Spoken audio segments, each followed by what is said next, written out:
Hello, everyone. My name is Joe Pusateri, and I'm living the sober life.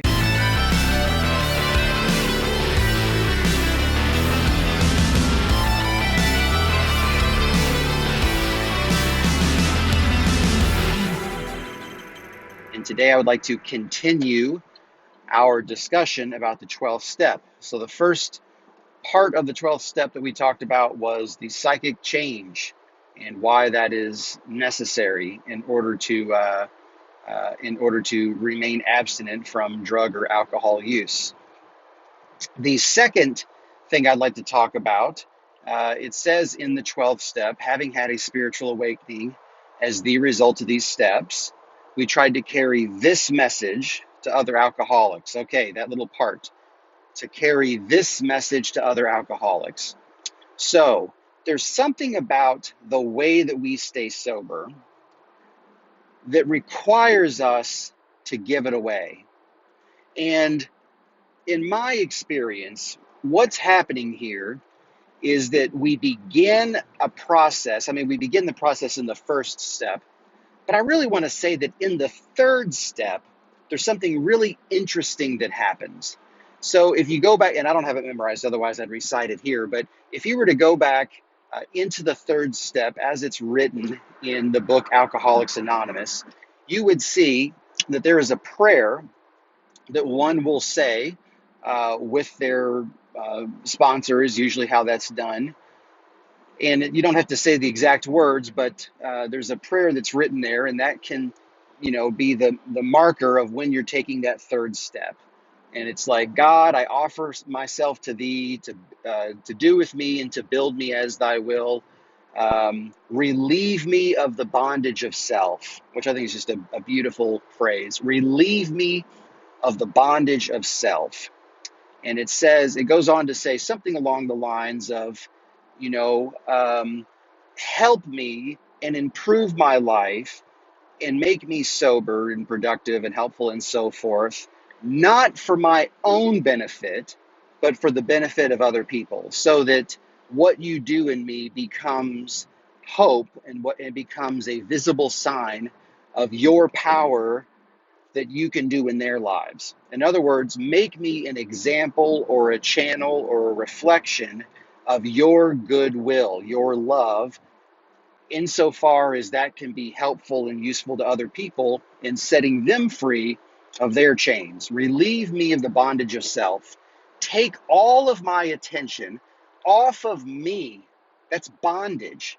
I am in bondage to this self-centeredness, to this idea that I am the center of the universe, that God placed me in this world, or that I was just created and born into this world.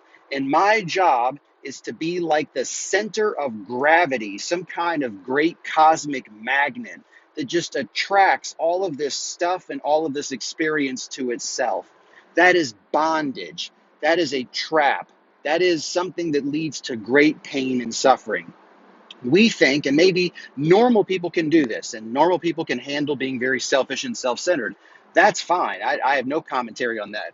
But for addicts and alcoholics to be selfish and self-centered, not only is that characteristic of addicts and alcoholics, by the way, but to be selfish and self-centered, and if you don't believe that, just ask somebody that's had to live with an addict or an alcoholic. They will tell you they can be very, or I'll just say we can be very selfish and self-centered. But to live in such a way is very dangerous. And it leads ultimately to our unraveling and our destruction, and unfortunately, the harm to all the people around us as we go down in flames. Relieve me, God, of that bondage of self. Change my thinking and change my focus off of attracting all of this stuff and experience to me. Help me to stop thinking that I'm the center of the universe, and help me start to shift my attention to being in such a way that is helpful to other people. I believe that's what happens in the third step. And our fingers start to become pried off our life slowly, beginning in that particular step. Immediately thereafter, the big book of Alcoholics Anonymous will start to talk about the image of a actor who thinks that he is the director. So you can imagine if there was a a play or a movie, and there was a protagonist, a lead actor or actress, and he or she, in their mind, believed that they were the director, and instead of acting, tried to direct everyone else around them. You can imagine the play would be terrible. Number one, because that's not their job, and number two, because there's already someone else who has that job. And that's the way we're supposed to think about our lives. That I am not the director in this drama called my life, which at first seems kind of counterintuitive. Well, why am I not the director? How could I not be the director? Of course I'm the director. It's my life. And the fact of the matter is, we're trying to ask you to look at it a different way. No, you are not the director of your life. You are an actor in your life. And what we're trying to say is there is a power greater than you, and many people will use the language of God to describe that. I certainly do. And God is the director in my life, and my job is to follow God's instruction and to be an actor in my own life. The 12th step is kind of like the completion of that transformation and the continuation of that transformation. So it begins to take your focus off of yourself in the third step and on to other people. And then progressively through the steps, you let go of everything that would try to keep you selfish and self-centered. Your character defects, for example, the harms that you've done other people.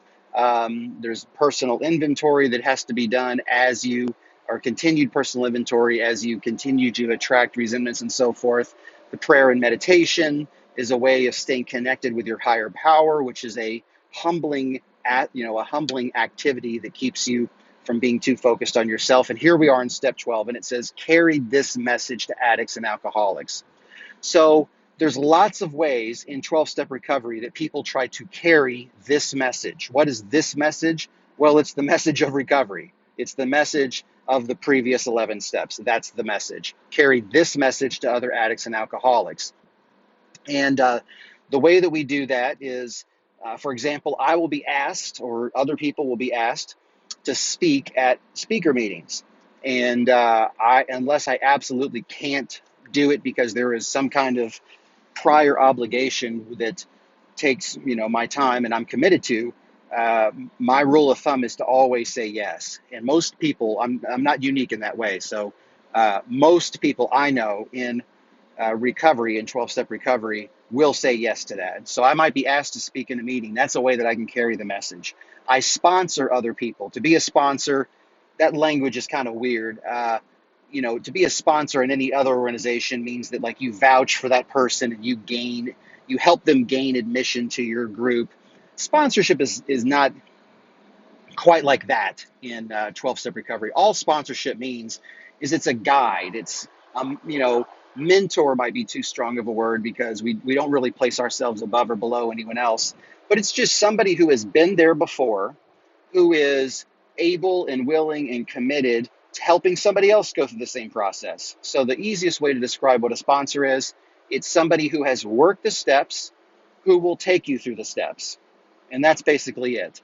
And then beyond going through the steps, there's somebody that you stay in contact with. They have usually more experience, or at the very least different or better experience than you do, and they can help you get through difficult times. Somebody to stay in contact with, somebody to help you see the world in a different way than your default mode of being, which for addicts and alcoholics is kind of normal. So one of the ways that I carry the 12, I do my 12th step or carry the message is by sponsoring other guys. And I have maybe 5 or so sponsees right now, which is quite a lot given the activity of my life.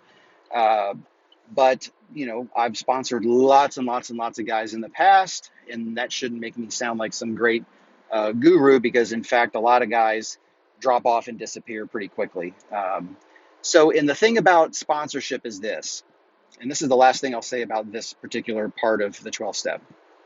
When Bill Wilson, who is the co-founder of Alcoholics Anonymous, who is the first innovator of what has come to be known as the 12 steps. So 12-step recovery is not limited to any particular organization, but the first organization was Alcoholics Anonymous, and Bill Wilson was the co-founder of that. When he was trying to stay sober, He had, had this spiritual experience in a hospital room after his last drink. Ebby Thatcher, this guy, had come to him and told him about trying to stay sober. And so he was trying to go to every addict and alcoholic out on the streets of New York City and hospitals, finding people who were drunks and trying to help them get sober. And he's trying to help them get sober by carrying the message, by telling them what happened to him. And the remarkable thing is virtually none of them stayed sober, right? Now, by most metrics, that would be a failure. Most ways of looking at that, you'd say, okay, he's trying to carry this message. Nobody stays sober. That's a failure. Therefore, this whole idea is not valid. He needs to go back to the drawing board and find something else. Until his wife, Lois Wilson, pointed out, Bill, you have stayed sober. And it was this aha moment that the reason we carry the message is, number one, there are people out there who need the message and they need somebody to bring it to them. And so if we don't do it, who is going to? But whether or not they get sober is not an indication of success or failure. It happens, and it's good that it happens. And everyone who is sober had somebody bring the message to them. But oftentimes they do not get sober. Oftentimes we bring the message and they just go right back out. And maybe they conclude that Alcoholics Anonymous or Narcotics Anonymous or any 12-step recovery program does not work. But that's not true, because in me carrying the message to someone else, I stay sober. And why do I stay sober? Because I'm engaging in a selfless activity. And as we remember, in the third step, it is important for me to cease to be so selfish and self-centered. So by continuing to put my attention and my focus, not on how I'm doing and not on, of course, it's obviously I have to be doing well. And obviously I have to be, doing what I need to do, waking up, praying, going to meetings, calling my sponsor, eating healthy, working out, taking care of my body, so on and so forth. Of course. However, when it comes to the focus of my mind, in order to maintain this psychic change that I've experienced, I need to keep my focus on helping other people and to serve as a channel of God's grace and God's love to pour through.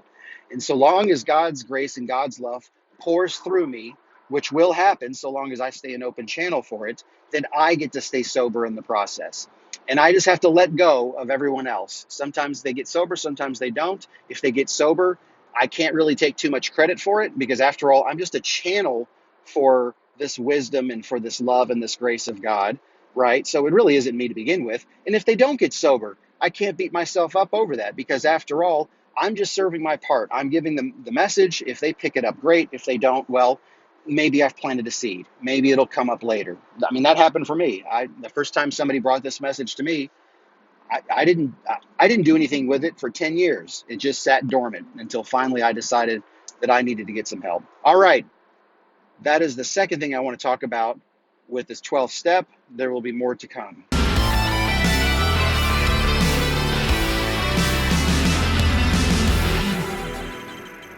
And I would like to continue my discussion about the 12th step by talking about something